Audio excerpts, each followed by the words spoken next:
I want you to look at you. What are you doing? Are you giving up your need? Are you giving your need away? It's very normal to do that because it is your job to meet your needs. Happiness is an inside job. It is no one else's job to make you happy. It's your job. You know why that's a good thing? No one can do that job better than you. You can give the need up, you can give the need away, but here's the method that works. Start to meet that need yourself.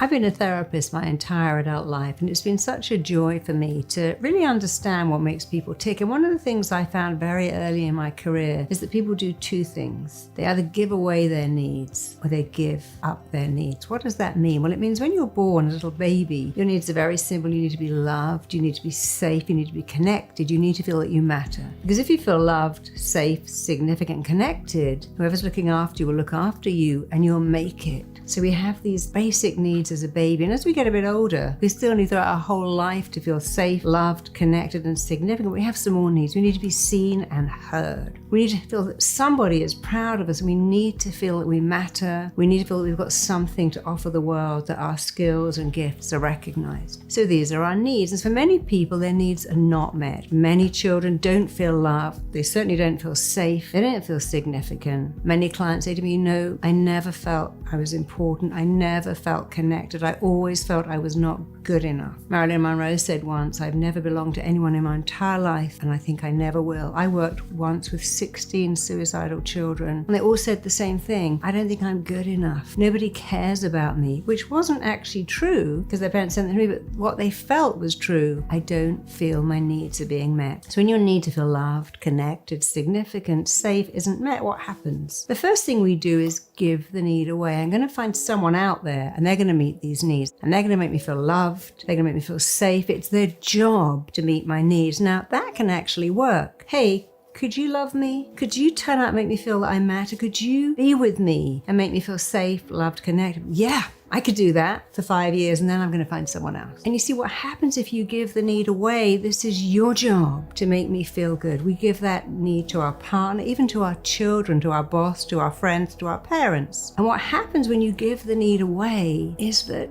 it doesn't last. They have their own needs. So the first thing we do is to give the need away. It's someone else's job out there to meet my needs. The second thing we do is to give the need up. I know I'll never get promoted. I'll never live the life of my dreams. So I'm just going to be here. Bridget Bardot said once, I gave the best of me to men. They always let me down. And now I've given what's left of me to animals. You know, they never cheat. They never lie. They never disappoint me. This is someone who's given the needs up. I want you to look at you. What are you doing? Are you giving up your need? Are you giving your need away? It's very normal to do that, so please don't feel bad. Let's look at your need to feel loved, connected, seen and heard, celebrated, to have one person be proud of you, and to feel that you've got something to offer the world. When I do this in my class, I say, put up your hand if these needs weren't met. Everyone's hand goes up, because very rarely do all these needs get met all the time. Our caregivers aren't trained to meet our needs. They're trained to feed us, clothe us, send us to school, but they don't understand because their needs too were not met.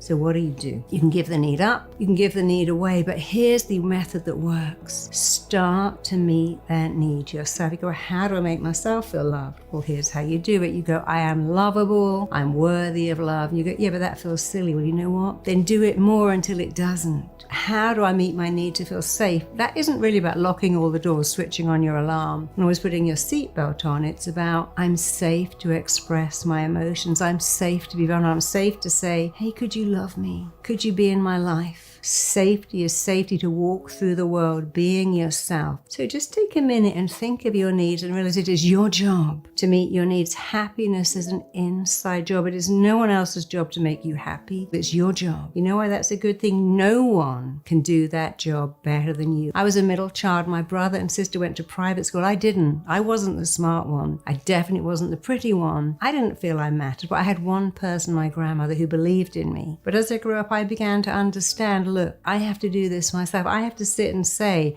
I have something to offer the world. I matter. I'm safe to express myself. It didn't happen overnight, but I understood I couldn't say to someone, hey, can you make me secure? And I also couldn't give that up. I'll never be secure. I've given up on it. I started off as a kid who felt hideous. I thought I was a freak. I didn't think I was smart at all. But when I began to understand that I too was giving some needs up and giving some needs away, I realized, hey, I can meet all of these needs myself. It doesn't mean I'm alone. It means, hey, when I meet my need to feel loved, secure, worthy, connected, significant, I can go in the world and find so many people that join me in meeting my needs. Finding someone to meet all of your needs makes you incredibly vulnerable, because then you are dependent on them rather than interdependent or independent. And now I have love and joy because I recognize I'm worth it. Took me a long time to get there, but it can take you just a couple of days. So look at your needs. Do not give them away. Please don't give them up. Start to recognize that you are worthy of having all of those needs met. You can do it by going to therapy. You can do it by just following these instructions. But I promise you, you can begin to recognize your needs and to go, hey, I am worthy of having all these needs met, and I'm going to start taking responsibility for meeting these needs. You know what the word responsibility means? It means an ability to respond. A response-able person is able to respond to their own needs and go, well, I can do that. Just like you meet your need for hunger or sleep or hydration. You go, hey, who's going to come out here and meet my need for hydration? Who's going to meet my need for sleep? We got to be response-able people. Recognize our needs, respond to them. And then you won't have to look for love. It will find you. You won't have to look for contentment or peace or joy. It will find you just as surely as you find it. So please pay attention to this. Give it a little time. I can promise you one thing, it always works.